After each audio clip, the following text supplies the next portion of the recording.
Live, local, late breaking. This is Newswatch 12 this morning. Good morning. The time is 6:30 on August 28th. Welcome to Newswatch 12 this morning. I'm Carlos Murrieta. We're first going to turn over to Storm Tracker 12 meteorologist Sarah Kress for a look at our Thursday. And Sarah, are we finally seeing some calmer weather as we're heading into the end of the week? Yes, and thankfully we are, because I know lightning storms and thunderstorms, they're really pretty to look at, but not too great when it does come to fire season for us. A look out at Smith River this morning, we are dealing with coastal clouds and some areas of fog. Could see some improvement throughout the day, but those clouds are going to remain pretty stubborn, keeping those high temperatures a bit cooler along the coast. But areas inland, a little bit cooler this morning as well. We're at 63 into Medford, 59 to Grants Pass, 53 over to Klamath Falls, 55 for Montague.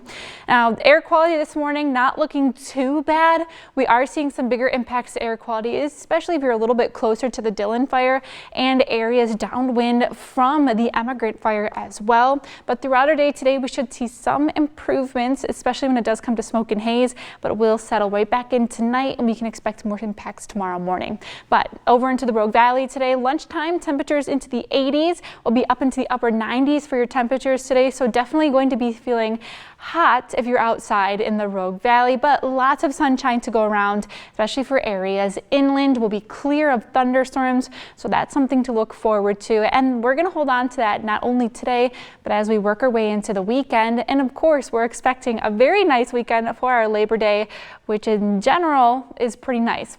Temperatures will be a bit more comfortable as well, but today highs are going to be into the upper 90s for your west side valleys, mid 80s. East side will see lower 80s or lower 90s and 80s areas into Northern California, but I'll break down your weekend for you coming up in your next forecast. And we're continuing to track the Dillon fire this morning as another evacuation order has been issued in the last 24 hours. The Siskiyou County Sheriff's Office says the evacuation comes due to the ongoing fire activity. The fire is now burning out more than 2,100 acres as fire crews continue to face steep terrain in the Six Rivers National Forest. A complex incident management team has been ordered, and Highway 96 remains open but could close at any moment. And a little north of our region, the Emigrant fire has now grown to 7,700 acres and has been turned over to a complex incident management team. The Willamette National Forest also issued a forest closure, closing access to several recreational sites and campgrounds. Smoke from this fire has impacted several parts of our region. And after these thunder and lightning storms that we've been seeing, you might notice mysterious pockets of mist or fog lingering in the hills. And firefighters actually have a name for these, and it's called water dogs. A water dog is not smoke, but it can look a lot like it. And that's why these foggy patches often lead to multiple 911 calls. Rural Metro Fire wants you to make sure that you know the difference between these two and what steps to take before you call. Always wait to see if the fog dissipates and check to see if the mysterious cloud has brown or blue tones, which is a strong sign of smoke. If you are unsure, don't hesitate to call 911 and make sure to give a good location. We live in Southern Oregon. This is always a risk during wildfire season, and so it is being prepared for it. And with multiple wildfires burning across our state, we are continuing to see smoke in our skies. Now, these hazy skies can lead to serious impacts on our health. Experts at the Jackson County Health and Human Services say it's important to be prepared for smoke and air quality impacts every fire season. It's important to always be aware of active fires around you by closing and sealing any windows and doors in your business or home. That will keep smoke out. Use air filters if possible, and make sure to drink plenty of water. And a new species of mosquito has been detected in Jackson County for the second year in a row.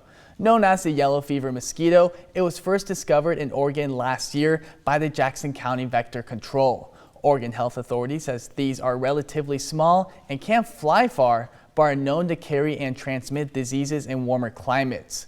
OHA recommends taking measures to prevent exposure. And Southern Oregon University has been facing some financial challenges over the past few months with changes in funding and department cuts. Newswatch 12 Grace Ritz has the details on the new changes to the proposed plans as staff and students voice their concerns to these cuts. Nobody is or should be happy about the plan. SOU President Bailey started off the meeting by addressing concerns made after their original campus conversation that happened earlier this month. We are caretakers of the institution, so I want to share with you why we have to do something, right? This whole process has been so soul-crushing for so many of us. Since then, adjustments have been made in the plan, including being able to reinstate many programs and keep faculty jobs. We have changed, we've altered the plan so that everything you see in green is now retained. Even with those positive changes, students and staff from different departments explained how these cuts affect learners, teachers, and even alumni of the university. Graduates, they continue to demonstrate a 100% acceptance rate into graduate programs, medical and dental schools, and scientific industries. And as one alumnus stated, find that statistic anywhere else in the United States. Others spoke about how groups like Native American Studies continue to take cuts amid financial uncertainty. SOU, like many institutions, was not built for the success of our people. It was shaped by systems that excluded us and erased our histories. These harms persist today in broken trust, underrepresentation, and inequitable access for Native students. The board will be discussing these new plans and address concerns in their next meeting on Tuesday, where they will vote on the proposal.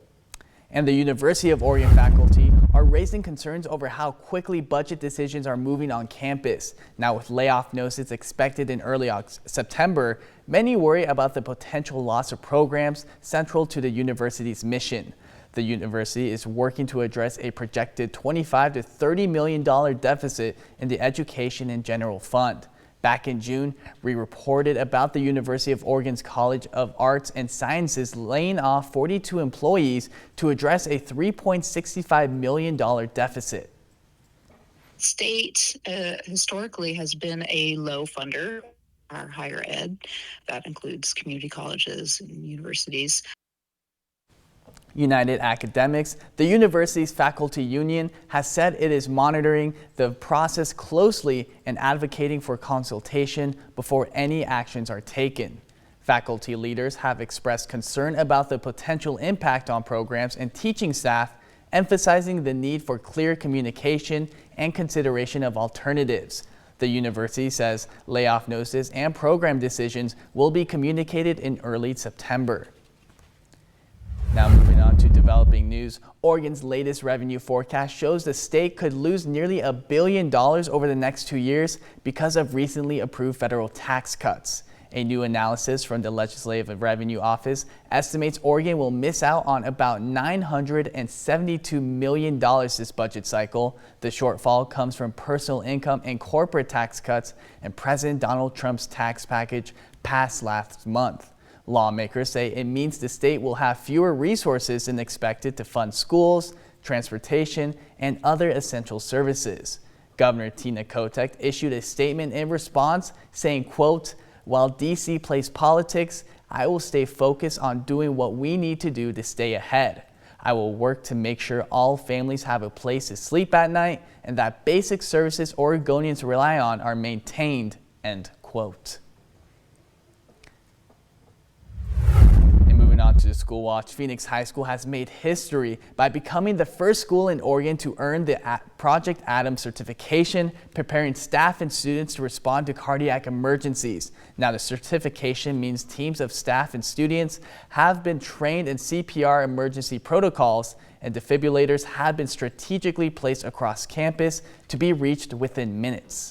Get emergency response here ASAP. We know how to do the handoff with them. Everything here is very prepared. Every AED that's here is very strategically placed so that it can be reached within a certain time, because we know that even though paramedics and fire department arrive as quickly as they can, oftentimes it's not soon enough. Project Adam requires schools to meet a detailed checklist from emergency drills to coordination with local first responders, having both the staff and students prepared to make the school safer. New This morning, 2 California condors from a group new to the Northern California Condor Restoration Program has been successfully released into Yurok territory. Now, the 2 condors were released on their own free will as crews did a soft release for the birds. The NCCRP is a team effort between the Yurok tribe and the Redwood National and State Parks. They will continue to release condors in small numbers throughout late summer and fall.